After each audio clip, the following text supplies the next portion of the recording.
Live ఇప్పటివరకు చూసాం. రేవంత్ పై ACB ED కేసులున్నాయి, అందుకే నాపై కూడా కేసులు బనాయిస్తున్నారన్నారు కేటీఆర్. రేవంత్ కి నేను సవాల్ విసురుతున్నా అన్నారు కేటీఆర్. జడ్జి ముందు ఇద్దరం లైవ్ డిటెక్టర్ టెస్ట్ చేయించుకుందాం, డేట్ ప్లేస్ రేవంత్ డిసైడ్ చేయొచ్చు అని చెప్పారు. నేను వస్తా, లైవ్ డిటెక్టర్ టెస్ట్ చేయించుకుంటానన్నారు. రేవంత్ పై కేసుల విషయంలో ఆయన సిద్ధమా అని కూడా ప్రశ్నించారు కేటీఆర్. నాపై పెట్టే ఖర్చుతో పథకాలు సమర్థవంతంగా అమలు చేయొచ్చు అన్నారు కేటీఆర్. నేను రెడీగా ఉన్న రేవంత్ రెడ్డి, నీకు ధైర్యం ఉంటే ముందుకు రా.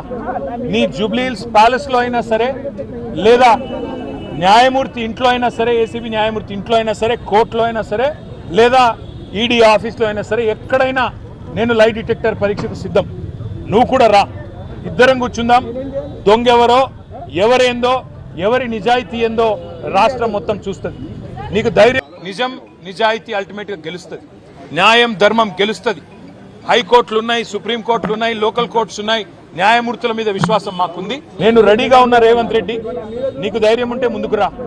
నీ జూబ్లీహిల్స్ ప్యాలెస్ లో అయినా సరే, లేదా న్యాయమూర్తి ఇంట్లో అయినా సరే, ఏసీబీ న్యాయమూర్తి ఇంట్లో అయినా సరే, కోర్టులో అయినా సరే, లేదా ఈడీ ఆఫీస్లో అయినా సరే, ఎక్కడైనా నేను లై డిటెక్టర్ పరీక్షకు సిద్ధం.